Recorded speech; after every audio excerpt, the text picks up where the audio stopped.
हाय बच्चों, नमस्कार। आज आपका जो नया चैप्टर है वह है भूमंडलीकृत विश्व का बनना, यानी भूमंडलीकरण। भूमंडलीकरण का मतलब है विश्व में वस्तुओं का आदान प्रदान, सेवाओं का आदान प्रदान, या विश्व में लोगों का यहाँ वहाँ आना जाना, आयात निर्यात व्यापार जितना भी था वो क्या कहलाता है? भूमंडलीकरण कहलाता है या वैश्वीकरण कहलाता है। आज इस चैप्टर से आपके कुछ क्वेश्चन है, इनको देखिए जरा एक बार। एक क्वेश्चन है, कार्न ला का संबंध किस देश से था? कार्न ला, पहली बात समझो, कार्न ला है क्या चीज? माने कार्न ला एक ऐसा कानून था जिसको ब्रिटेन में 1815 में बनाया गया था कि आयातित, बाहर से आयात किया हुआ जो अनाज था उस पर बहुत भारी चूंगी लगाना, शुल्क लगाना या तो पाबंदी लगाना। कब ये कानून बना था? 1815 में, और 1846 से चलता रहा। अच्छा, इस कानून का उद्देश्य क्या था? जो जमींदार थे उनके लाभों का संरक्षण करना, ऊंचे दामों में अपनी फसलों को बेच सके और उनका संरक्षण, मेन किसका? जमींदार संरक्षण करना। लेकिन इस कानून से सबसे ज्यादा उद्योगपतियों को, जनता को नुकसान हुआ, क्योंकि वस्तुओं की कीमतें बढ़ गई। क्या हुई? वस्तुओं की कीमतें बढ़ गई। जब उन्होंने इसका विरोध किया तो 1946 में, 1846 में जाकर के ये कानून समाप्त कर दिया गया और 1846 के बाद ब्रिटेन में मुक्त व्यापार की नीति लागू हुई। कारण ला क्या है? ये कानून है जो बाहर से आयातित अनाज पर अधिक शुल्क और पाबंदी संबंधित था। इसका समापन कब हुआ? 1846 में। तो प्रश्न क्या है? कार्न ला का संबंध किस देश से था? किसे था? ब्रिटेन से। किसे? ब्रिटेन था। कार्न ला क्या है? एक कानून है। क्या है ये कानून? कैसा? जो विदेशी अनाज के आयात पर भारी शुल्क या पाबंदी, क्यों? जमींदारों के लाभ को या जमींदारों के संरक्षण के लिए। दूसरा प्रश्न है, सन 1929 की आर्थिक मंदी का प्रमुख कारण क्या था? तो क्या था? कृषि क्षेत्र में अति उत्पादन। कहने का मतलब ये था कि एक कारण ये भी था कि कृषि क्षेत्र में इतना अधिक उत्पादन हो गया कि उसकी कीमतें अपने आप गिर गई। वस्तुओं की कीमतें, अनाजों की कीमतें अपने आप गिर गई। तो प्रमुख कारण क्या था? कृषि क्षेत्र में अति उत्पादन। एक बार और देख लीजिए, सन 1929 की आर्थिक मंदी का प्रमुख कारण क्या था? कृषि क्षेत्र में अति उत्पादन। जो कि कारण क्या था? एक तो पहला विश्व युद्ध था, माने पहले विश्व युद्ध के बाद परिस्थितियां बहुत सारी उलट गई और फिर 1929 के आसपास आकर अमेरिका का शेयर मार्केट जो क्रैश कर गया, उसके साथ आर्थिक मंदी चालू होती है। और प्रमुख कारण क्या था? कृषि क्षेत्र में अति उत्पादन। अगला प्रश्न है, महामंदी का सबसे बुरा असर किस पर पड़ा? कृषि क्षेत्र पर पड़ा। किस पे? कृषि क्षेत्र पर पड़ा कि लोगों ने उत्पादन बहुत ज्यादा किया, मंदी के कारण खरीदार कम मिले और अनाज बाजारों में सड़ने लगा। तो महामंदी का सबसे बुरा असर किस पर पड़ा? कृषि क्षेत्र पर पड़ा है। वैश्वीकरण की विशेषता क्या है? वैश्वीकरण या भूमंडलीकरण विशेषता क्या है? पहला है, देशों के बीच तीव्र तालमेल, माने विश्व में जो देश थे उनके बीच क्या हो गया? अच्छे संबंध हो गए। क्या हो गए? अच्छे संबंध हो गए। देशों के बीच क्या हुआ? अधिक वस्तुओं एवं सेवाओं का आदान प्रदान हुआ। क्या हुआ? माने वैश्वीकरण मतलब क्या है? देशों के बीच अच्छे संबंध हो गए, वस्तु और सेवाओं का आदान प्रदान प्रारंभ हुआ और देशों के बीच नौकरी और शिक्षा के लिए लोगों का आना जाना बढ़ गया। इसे क्या कहते हैं? वैश्वीकरण। विश्व के अधिकांश देशों में लोगों का आना जाना, नौकरी के लिए, शिक्षा के लिए बढ़ना, और क्या है? वस्तु और सेवाओं का आदान प्रदान और उनके अच्छे संबंध, ये वैश्वीकरण की विशेषता है। क्या है?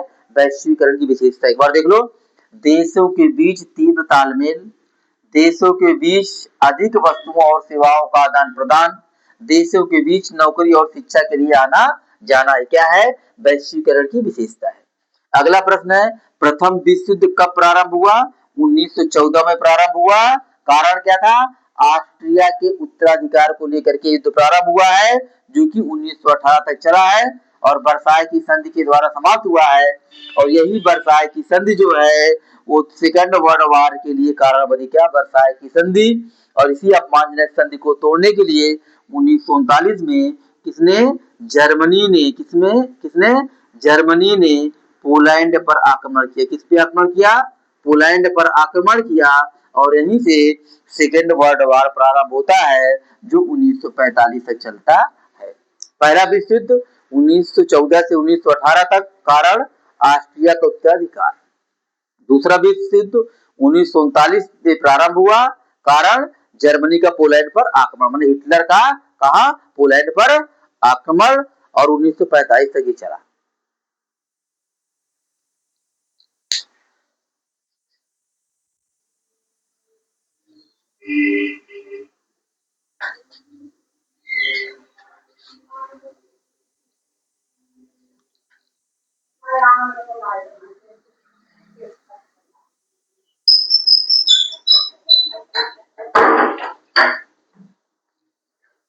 बच्चों अगला प्रश्न है,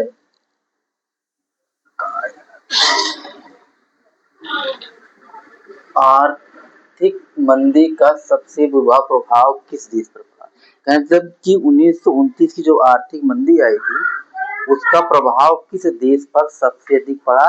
किस पर? अमेरिका का, क्योंकि अमेरिका का जो शेयर मार्केट था पूरा क्रैश कर गया।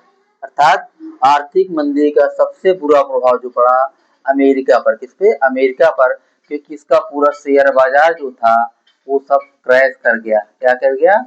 सब क्रैश कर गया। ठीक है।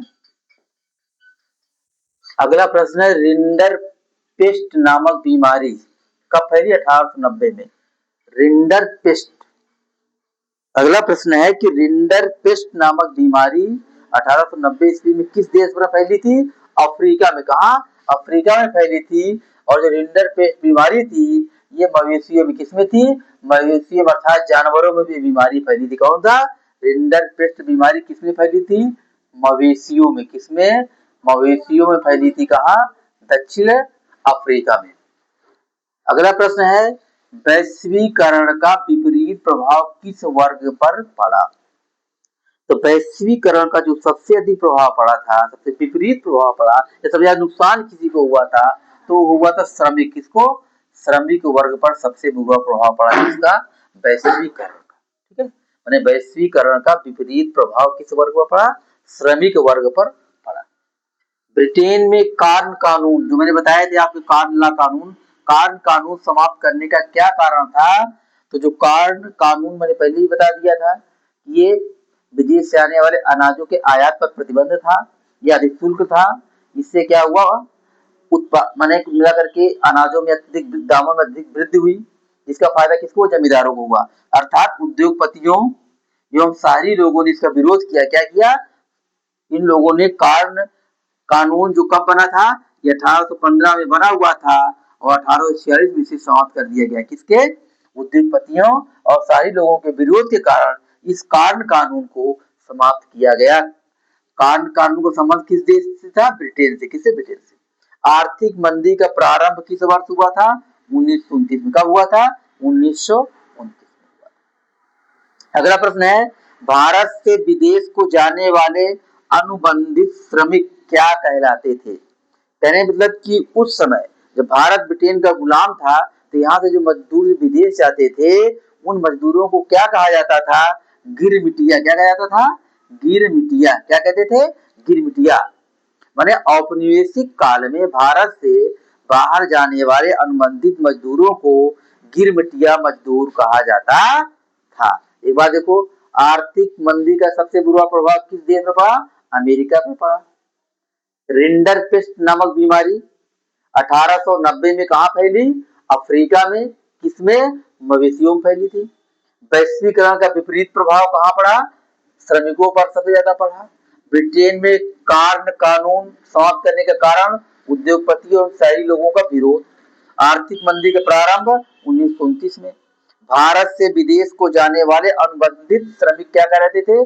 गिरमिटिया। क्या कहलाते थे? गिरमिटिया कहलाते थे।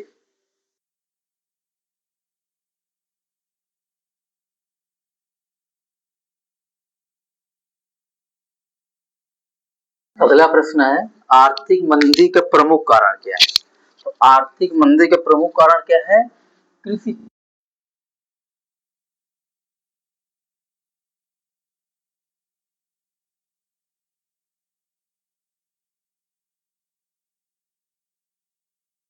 उत्पादन क्या है? कृषि क्षेत्र में अत्यधिक उत्पादन है किसका? आर्थिक मंदी का प्रमुख कारण क्या है? 1914 में ब्रेटन वुड्स सम्मेलन, कौन सा? 1914 में ब्रेटन वुड्स सम्मेलन कहाँ आयोजित किया गया था? अमेरिका में। कहाँ? अमेरिका में। क्या है? ब्रेटन वुड्स सम्मेलन कब आयोजित किया गया? 1914 में। कहाँ आयोजित किया गया? अमेरिका में। कौन सा? ब्रेटन वुड्स सम्मेलन 1914 में। कहाँ? अमेरिका में। अगला प्रश्न है, भारत में अधिकांश जो अनुबंधित मजदूर जो है भारत के किस क्षेत्र से जाते थे? तो पूर्वी उत्तर प्रदेश और बिहार से। माने भारत से जो विदेश मजदूर जाते थे अनुबंधित, उन्हें गिरमिटिया कहा जाता था। वो पूर्वी उत्तर प्रदेश और बिहार से अधिकांशतया थे। मजदूर का संबंध कहाँ था? पूर्वी बिहार और पूर्वी उत्तर प्रदेश और बिहार से। 18वीं शताब्दी में विश्व व्यापार का सबसे बड़ा केंद्र कौन था? यूरोप था। क्या था? यूरोप। माने 18वीं शताब्दी में विश्व व्यापार का सबसे बड़ा केंद्र कौन था? यूरोप था। कौन था? यूरोप था। अगला प्रश्न है, 1919 की आर्थिक मंदी की विशेषता क्या था? अर्थात आर्थिक मंदी का परिणाम क्या हुआ? तो पहला क्या था? कृषि उत्पादों की कीमतों में गिरावट आई।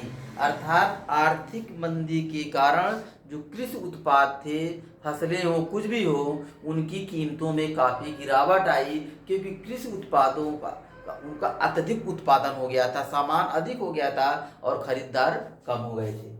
दूसरा है, काफी संख्या में लोग बेरोजगार हो गए। क्या हो गए? बेरोजगार। आर्थिक मंदी के बाद लोग क्या हो गए?